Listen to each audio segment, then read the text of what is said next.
আমার last bangles অর্গানাইজারের ভিডিওতে আমি বেশ ভালো রেসপন্স পেয়েছি আপনাদের। So today I shared up with the second box. তো হ্যালো এভরিওয়ান, আসসালামু আলাইকুম, welcome back to my page DIY art and craft related ভিডিওতে। আপনারা আমাকে দেখে থাকবেন সপ্তাহে 2 থেকে 3 দিন, যদিও বা গত 2 সপ্তাহ যাবৎ আমাকে একবারও দেখা যায়নি। তো যাই হোক, কথা না বাড়িয়ে শুরু করা যাক।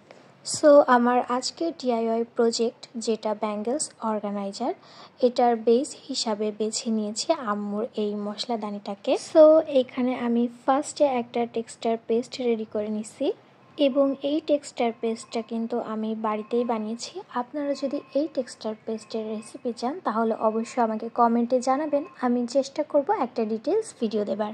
তো এখন সেই টেক্সচার পেস্টটাকে আমি একটা কোণের ভেতরে নিয়ে কোণটাকে রেডি করে নিছি।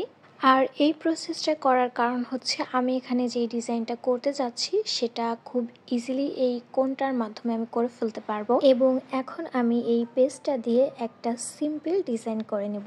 আর এখানে আমি যেই ডিজাইনটা করছি সেটাকে মেইনলি বলা হয় হচ্ছে হেনা আর্ট। আপনারা দেখতেই পাচ্ছেন যে কাজটা একদমই হেনা আর্ট বা মেহেদি আর্টের মতো। আর সেই সঙ্গে এইখানকার এই ডিজাইনটাকেও আমি একেবারে সিম্পলের ভেতরে রাখছি, যাতে করে সবাই খুব ইজিলি ডিজাইনটা করতে পারে। আর এই ডিজাইনটা যে শুধুমাত্র সিম্পল বা সহজ তা কিন্তু নয়, ডিজাইনটা করতেও খুবই কম সময় লেগেছিল আমার। তবে ডেকোরেশনের পার্টটার ব্যাপারে আমি বরাবরই বলে থাকি যে সকলেরই উচিত নিজের পছন্দসই ডিজাইন করা বা নিজের পছন্দটাকে প্রায়োরিটি দেওয়া। তো আপনারাও চাইলে আপনাদের পছন্দ অনুযায়ী যে কোনো ডিজাইন এখানে কভার করতে পারেন। আর আমি এখানে যে ডিজাইনটা রেডি করতেছিলাম সেটা একেবারে কমপ্লিট। তো এখন আমি চলে যাব নেক্সট পার্টে। তবে এই নেক্সট পার্টে যাওয়ার আগে অবশ্যই টেক্সচার পেস্টটাকে ভালোভাবে শুকিয়ে নিতে হবে।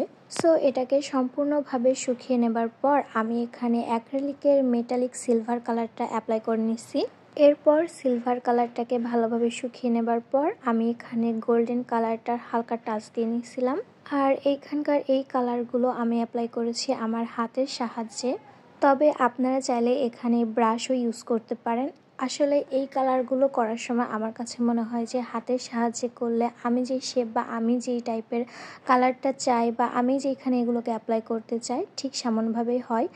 আর সে কারণে হচ্ছে আমি এখানে হাতের সাহায্যে এই পেইন্টগুলো বা এই কালারগুলো অ্যাপ্লাই করে থাকি। তবে আপনারা চাইলে ব্রাশের সাহায্যেও এখানে কালারগুলো অ্যাপ্লাই করে নিতে পারেন। তো কথা বলতে বলতে এই যে রেডি হয়ে গিয়েছে আমার ব্যাঙ্গেলস অর্গানাইজার। এখন এটাতে আমি আমার চুড়িগুলো সুন্দরভাবে সাজিয়ে নিব, and this is the final look.